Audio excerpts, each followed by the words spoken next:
Ahí ya estamos en vivo en Instagram también. Hola a todos ahí en Instagram. Hola a todos acá en Meet. Vamos a iniciar con una oración y después ya comenzamos con este mensaje que el Señor tiene para nosotros en el día de hoy. Bien. Padre, te damos gracias, Señor, por este nuevo día, por un nuevo tiempo en encuentro, juntos, congregados en tu nombre, Señor Jesús. Te damos gracias por cada corazón conectado, Señor, porque tú nos llamas, ciertamente tú nos llamas a escuchar tu palabra, Señor, a ver tu camino, papá.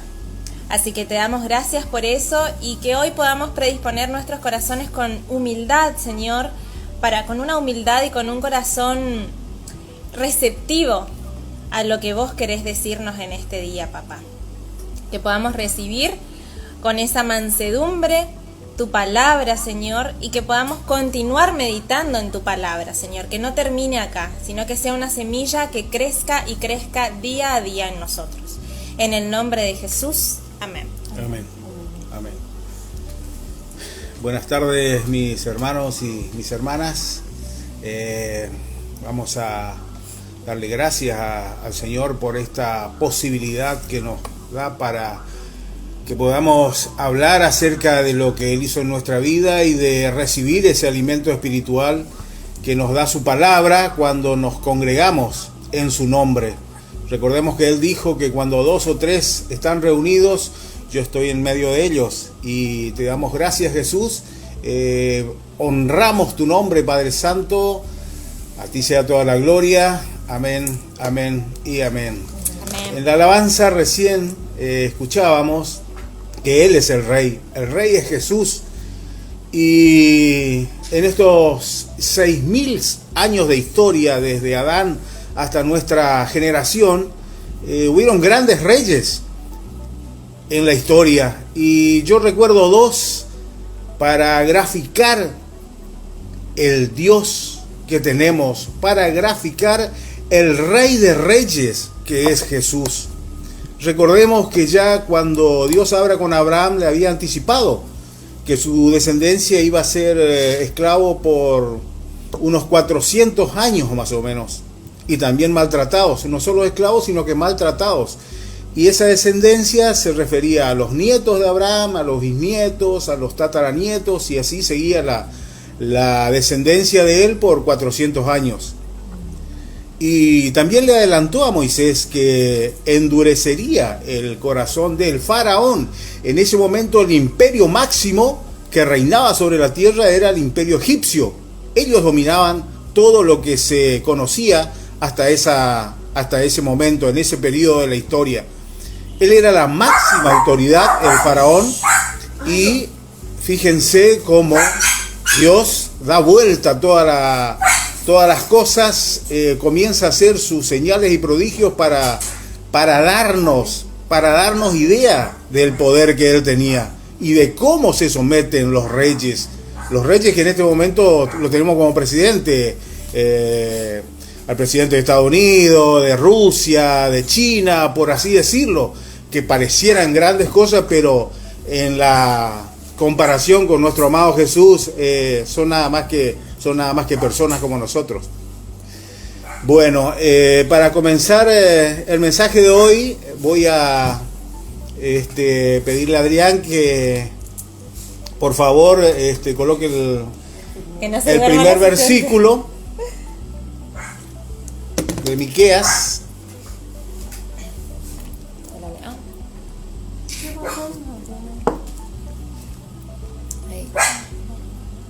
Ahí está. Bien. Miqueas 5:2, la versión de la NTV. Pero tú, oh Belén Efrata, eres solo una pequeña aldea entre todo el pueblo de Judá. No obstante, en mi nombre saldrá de ti un gobernante para Israel, cuyos orígenes vienen desde la eternidad. Amén, amén, amén. Bueno, comenzamos a desglosar este versículo y podemos ver que en el original hebreo, Belén estaba identificado con la palabra Betlehem, y que era una pequeña ciudad situada aproximadamente a unos 8 kilómetros al sur de Jerusalén, la que a su vez era conocida como la gran ciudad. Podemos ver acá la preferencia de Dios sobre Belén en lugar de la gran Jerusalén. Y yendo hacia atrás podemos recordar cómo nuestro Dios Todopoderoso mira no lo grande ni elocuente. En el caso de la elección del rey David, miró el corazón al más joven e improbable hijo de Isaí, que podía ser el segundo rey de Israel que iba a reemplazarlo a Saúl. Y acá podemos apreciar cómo Dios no decidió que su hijo naciese en la gran Jerusalén, sino que por el contrario llevó unos kilómetros más allá y eligió a Belén. El profeta Miqueas, unos 700 años aproximadamente antes que naciese Jesús, había escrito la profecía que ha leído recién Sole. Belén era hasta ese momento conocida como la ciudad natal del rey David. Y además Dios elige ese lugar, esa ciudad de Belén, para el nacimiento de su hijo. Belén significa casa de pan. Y recordemos que Jesús es el pan de vida. En el libro de Juan, Él nos enseña: yo soy el pan vivo que bajó del cielo. Si alguno come de este pan, vivirá para siempre. Este pan es mi carne, que daré para que el mundo viva. Y seguimos desglosando la palabra, y Belén está unido con Efrata, Belén Efrata, y significa fructífero o abundancia. Y en el mismo libro de Juan, Jesús nos dice: yo he venido para que tengan vida y para que la tengan en abundancia. Amén. Sigue diciendo el versículo: de ti me saldrá el que será Señor en Israel. Aquel que vendría, nuestro amado Jesús, haría la voluntad del Padre y cumpliría el plan perfecto para la humanidad. Esta fue la encarnación de Dios hecho hombre, cuando Él se cubre a sí mismo con su humanidad. Y nos sigue diciendo el versículo: cuyos orígenes vienen desde la eternidad. Aunque sabemos que Jesús nació y vino en Belén, Él no comenzó allí. Significa que desde el mismo principio de los tiempos Jesús estaba. En el mismo libro de Juan, Él nos sigue diciendo: ahora, Padre, llévame a la gloria que compartíamos antes que comenzara el mundo. Esto nos da algunos detalles muy importantes. Para empezar, la gloria de Jesús, porque Él es mucho más que un hombre. Nos da la dimensión del amor que tuvo y que tiene y que va a tener por nosotros. Tan grande que Él dejó su casa allá en el reino de los cielos por nosotros. Y su naturaleza, Él añadiría la humanidad a su deidad, permaneciendo eternamente hombre y eternamente Dios. Continuamos con el segundo versículo que vamos a desglosar en el mensaje de hoy. Ahí Adri ya lo va a compartir. Ahí está. Bien. Mateo 26:73, la versión NBB. Pero al poco rato se le acercaron los que por allí andaban y le dijeron: no puedes negar que eres uno de los discípulos de ese hombre. Hasta tu manera de hablar te delata.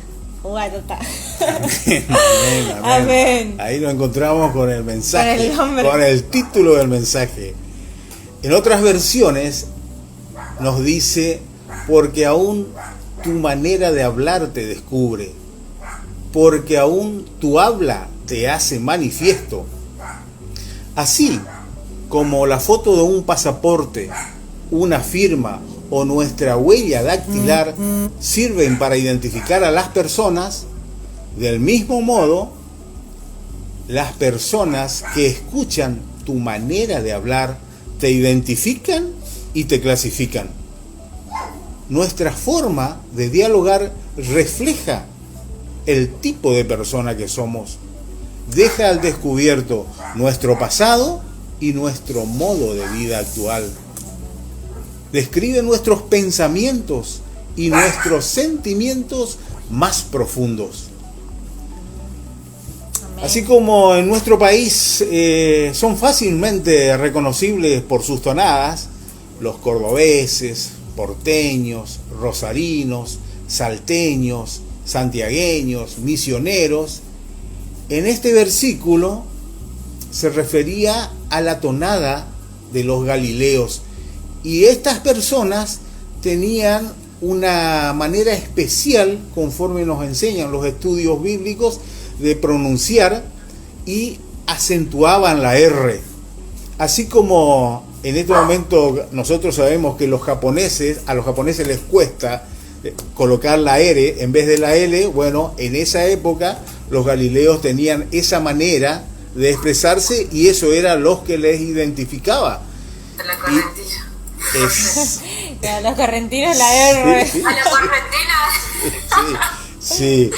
Y bueno, entonces podemos concluir que cuando más conocemos a Jesús a través de su palabra, más santificados vamos a ser, más cerca vamos a estar de Dios para poder cumplir nuestro propósito, aquel para el cual fuimos llamados, y realizar su voluntad. Y así llegamos al tercer versículo que vamos a desglosar en el mensaje de hoy. Ahí. Sí, antes quería contar que entiéndase, me has dicho que no conté, no, que entiéndase por santificado, no como una, a ver, porque uno por ahí dice santificado, santo, y se imagina así una imagen solemne, no, esas son las imágenes que se nos han metido de generación en generación por costumbre. Santificado, santo, mejor dicho, significa apartado de esto malo para hacer la voluntad de Dios. Eso significa, nosotros somos santos por gracia del Señor, porque el Señor nos apartó de las tinieblas en las que estábamos, es decir, de la oscuridad en la que estábamos, de ese pozo en el que estábamos, de ese lugar en el que estábamos, para sacarnos a este otro lugar, para cumplir con su voluntad. Amén. Amén. Amén. Bien, bueno, el siguiente versículo es Lucas 6:45. Dice: el hombre bueno del buen tesoro de su corazón saca lo bueno, y el hombre malo del mal tesoro de su corazón saca lo malo, porque de lo que le rebosa del corazón habla su boca. Amén, amén. Fíjense, impactante eso que dice, por lo que le rebosa del corazón habla su boca. Otras versiones nos dicen, porque de la abundancia del corazón habla la boca.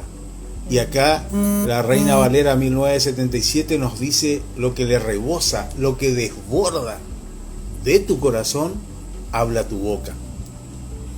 Aquello que existe dentro tuyo, en tu interior, se manifiesta constantemente a través de lo que vos estás diciendo, de lo que vos estás hablando. Habla de tus emociones, de cómo es tu vida, de lo que te gusta o disgusta, del amor que sientes, de lo que compartes y también de lo que rechazas. Cuando vemos que la maldad sale permanentemente... Perdón, te hago una acotación ahí. Qué tremendo eso, ¿no? Estoy la gran Cintia ahora. Sí. Qué tremendo eso, porque realmente a veces no dimensionamos y nos creemos buenos. nos creemos buenas personas, porque es difícil que a veces que uno piense mal de uno, ¿no? Y a veces pensamos que somos buenas personas, pero cómo es cuando viene el Señor y va mostrando las cosas, porque así, como decía mi papá, ¿no? Que uno habla de lo que tiene dentro del corazón y se evidencia en la palabra. También el Espíritu Santo es aquel que escudriña el corazón, y a medida que lo va escudriñando nos va mostrando nuestro corazón.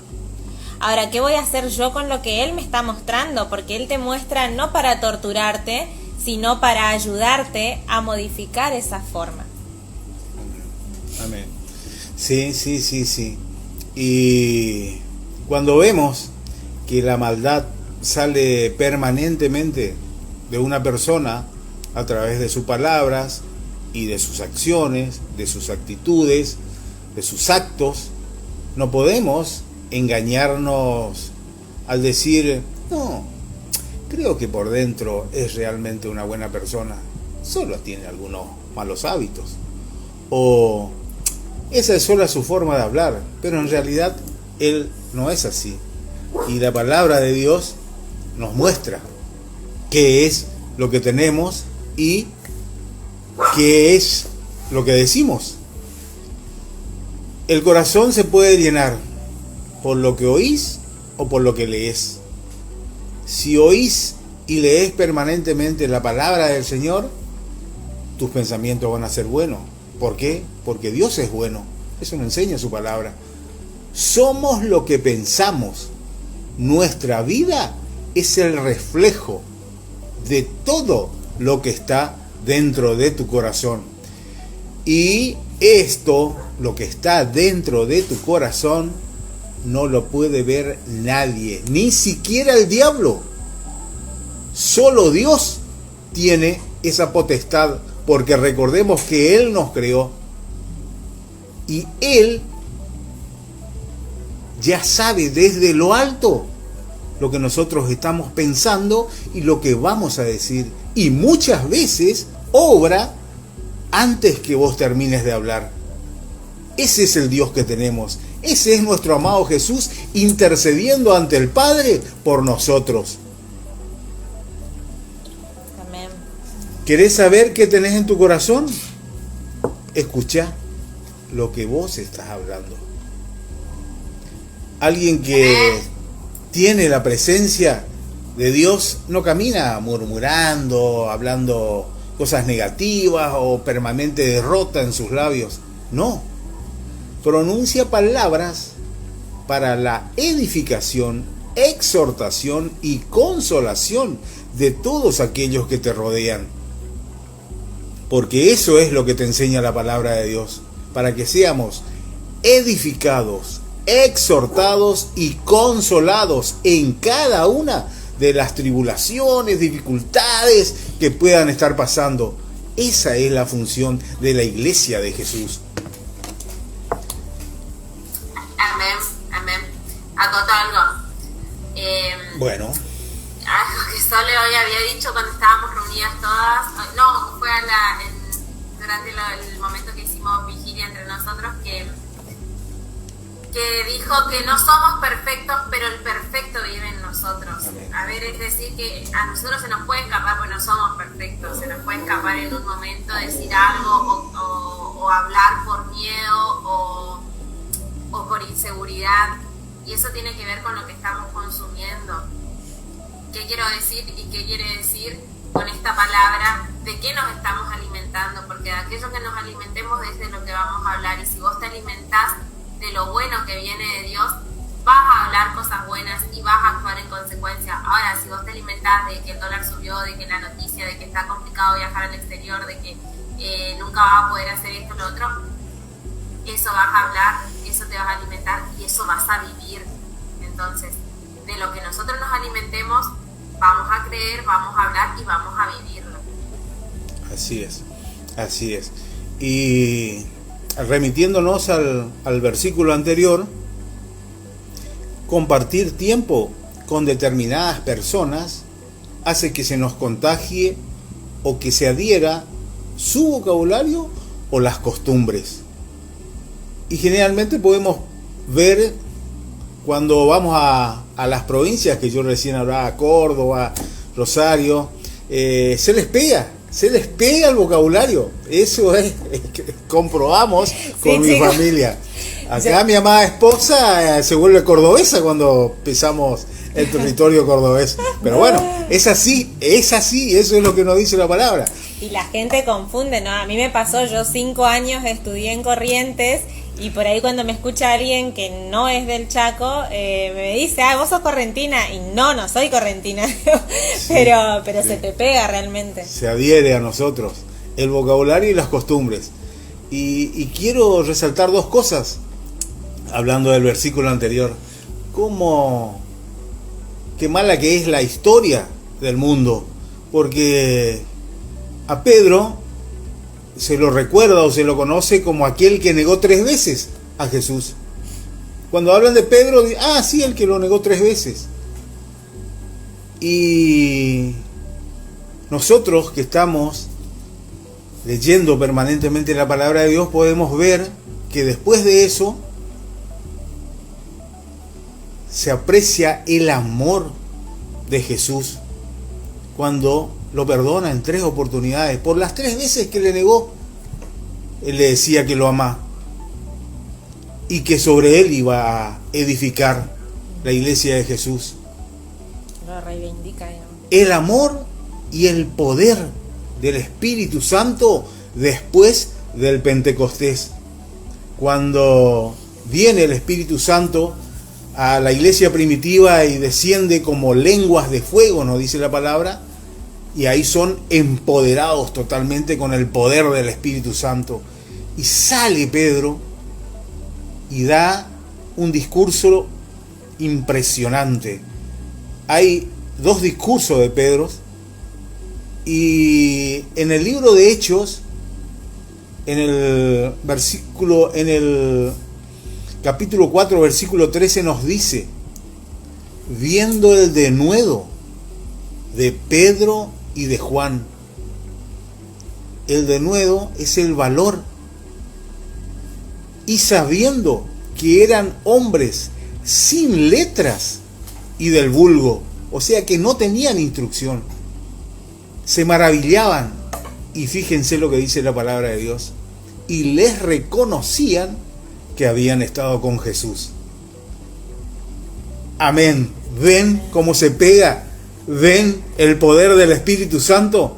No somos nosotros, es Él a través del Santo Espíritu que sella nuestro cuerpo para que comencemos a actuar, para que seamos sus manos, sus pies, sus ojos y sus bocas. Las bocas de Jesús, las manos de Jesús, los pies, y que actuemos para aquello que Él nos encomendó, el ministerio de la reconciliación. Y mis hermanos, nosotros generacionalmente no caminamos con Jesús como lo hicieron ellos, como lo hizo la iglesia primitiva, pero tenemos su palabra, y a través de su palabra lo conocemos a Él, y además el sello divino del Espíritu Santo para hacer cosas iguales o aún mayores, como nos dijo Jesús. Amén. Amén. Amén, amén. Y de esta forma llegamos al 4 versículo que vamos a desglosar hoy. Sí, ahí esperemos que Adri active. Esperemos que, estimado Adri. Todo bien, Adri, ¿eh? Bien. Ahí.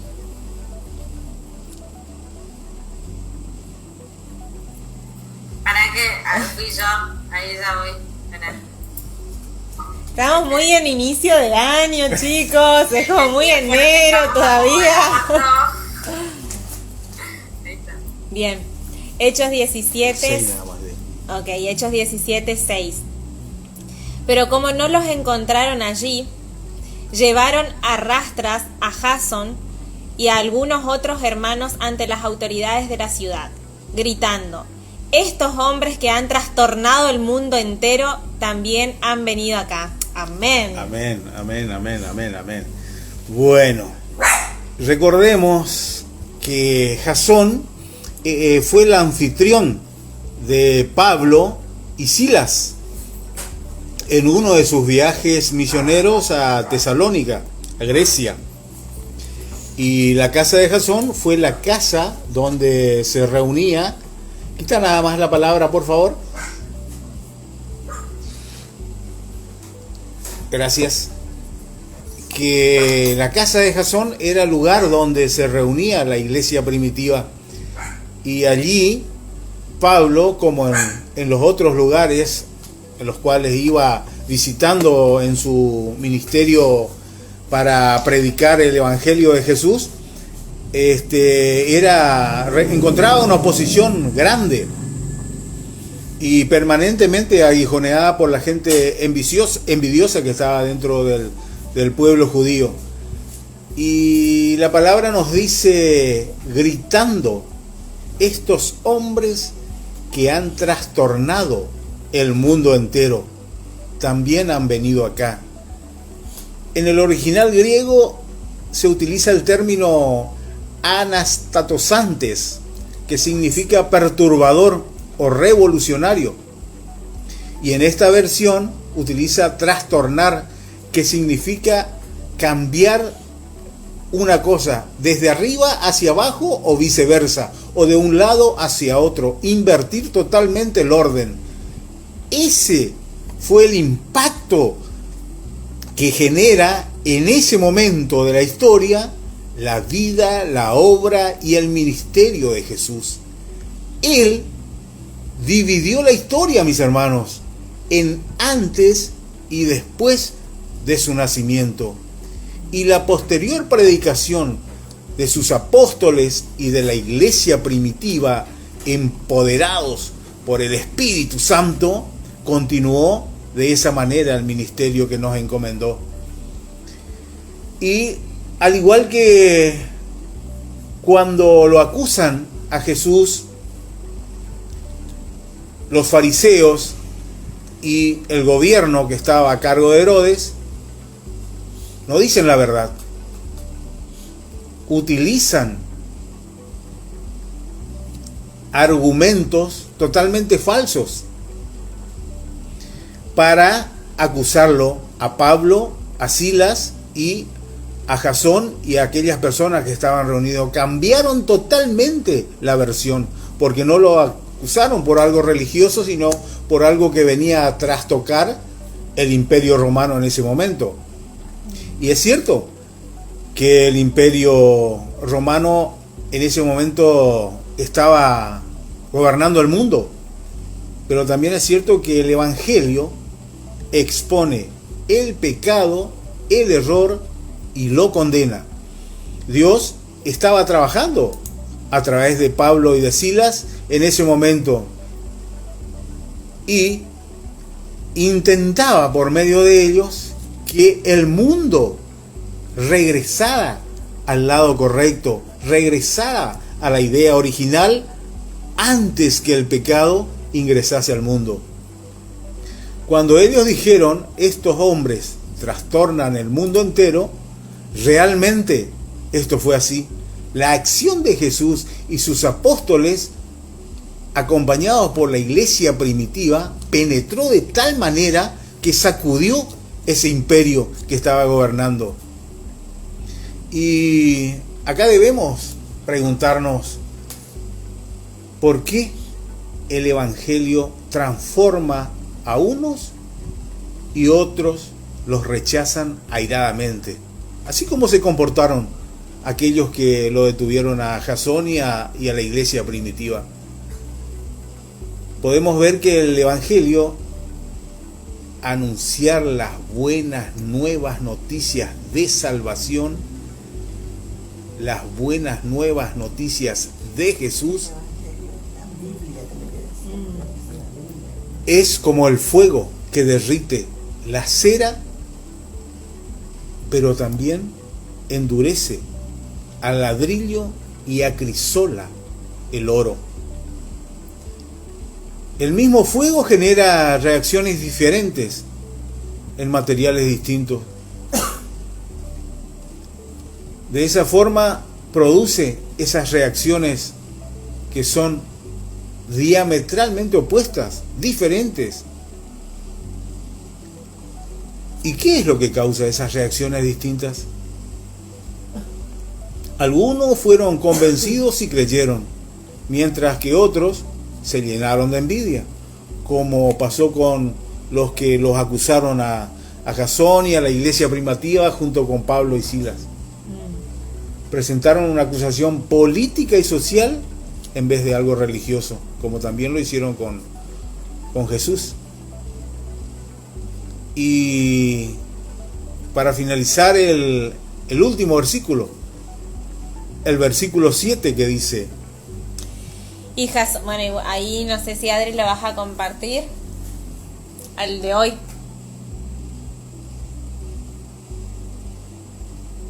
Ahí está. Y Jasón los ha recibido en su casa.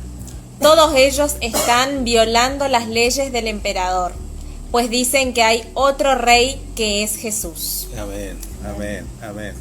Y ese es el rey verdadero, mis hermanos, el rey de reyes, el señor de señores, Jesús, nuestro Salvador. Amén, amén, amén, amén. Tremendo mensaje, ¿no? Y la importancia por ahí, simplificando lo que fue el mensaje, porque creo que estaría bueno que cada uno se quede pensando en eso, ¿no? En tu manera de hablar te delata, ¿no? A medida que más nos acerquemos al Señor, más nos llenamos de Él, y no solo tu manera de hablar te delata, sino tu manera de pensar, tu manera de comportarte, tu manera de sentir te delata, ¿sí? Y es importante que nosotros podamos rendir, como decíamos la vez pasada, que podamos rendir cada una de nuestras formas, que yo sé que el Espíritu Santo nos muestra, porque aquel que lo tiene al Señor le muestra lo que uno tiene que dejar y rendir al Señor para poder ser transformado. Así que oro en el nombre de Jesús para que podamos identificar eso y que lo podamos rendir al Señor. Entonces, una vez que nosotros rendimos esto, realmente nuestra manera de hablar va a reflejar al Señor Jesús constantemente y en cualquier escenario en el que estemos. Amén, amén, amén. Amén, amén. Para eso es importante primero que uno pueda tomar esta decisión de recibir a Jesús en su corazón, tomar la decisión de caminar con el Señor. Y ahí viene la transformación, pero esa decisión tiene que ser voluntaria y decir: yo quiero cambiar, yo quiero dejar atrás esto, yo quiero vivir lo nuevo, quiero animarme a conocer esto. Y eso es una decisión personal, pura y exclusivamente personal. Entonces es uno el que tiene que decir: sí, yo te recibo, Jesús, para caminar en tus planes, para conocer más de vos, para conocer esto que me están diciendo, para conocer tu persona, para poder aventurarme a las promesas que ellos dicen que tengo para mí. Y quiero vivirlas, y yo las quiero recibir. ¿Quién no quiere ser prosperado? ¿Quién no quiere ser bendecido? ¿Quién no quiere la vida eterna? Y eso solamente te lo da Jesús. ¿Quién no quiere que su corazón se llene de cosas buenas? Y eso solamente te lo da Jesús. Y para eso el paso previo es abrir su corazón y decirle: Jesús, te recibo en mi vida como mi Señor y Salvador. Y de ahora en adelante quiero caminar en tu verdad. Y esa verdad te lleva a la vida, porque es el único camino. Amén. Amén. Amén. Amén. Amén. Amén. Bueno, Ani, si quieres Ahí está. compartir los motivos de oración, Sí. o no sé si alguien más quiere decir algo, puede decirlo. Y qué ¿Alguien clave, más? perdón, qué clave eso que dijiste, ¿no? De abrir tu corazón, porque no solo decir, porque a veces decimos esto de: Señor Jesús, yo te recibo en mi corazón, pero no abrí mi corazón. ¿Sí? Lo clave es eso, abrir el corazón para que podamos conocer al Señor Jesús y realmente recibirlo a Él y ser transformados en Jesús. ¿Sí? ¿Y Así- cómo se lo conoce? Les traigo la historia del pueblo de Israel cuando es liberado de la esclavitud egipcia luego de 40 años. Dios abre el Mar Rojo, pasan salen de Egipto y pasan a la tierra prometida, y ahí durante 40 años se alimentaron del maná. El maná significa, ¿qué es eso? Eso comieron durante 40 años. Y Jesús acá nos dice: yo soy el pan de vida. Amén. Entonces, mis hermanos, si el Antiguo Testamento sirve para ilustrarnos, para enseñarnos cómo se comportó el pueblo y qué tenemos que aplicar nosotros. Esto de alimentarse todos los días, porque el maná servía para un solo día. Únicamente el sábado podía dejarse para el domingo, pero todos los días debía comerse. Y ahí Jesús nos está enseñando de que debemos alimentarnos día a día, conocerlo, alimentarnos de su palabra, porque Él dijo: yo soy el pan de vida. Amén, amén. Bien, bueno, no sé si quieren dejar los motivos de oración ahí en el chat o si quieren abrir su micrófono. Por lo pronto nos vamos a despedir acá en el Instagram, acá continuamos. Así que gracias a todos los que se conectaron y esperamos que esta palabra sea de bendición para sus vidas en el nombre de Jesús. Amén.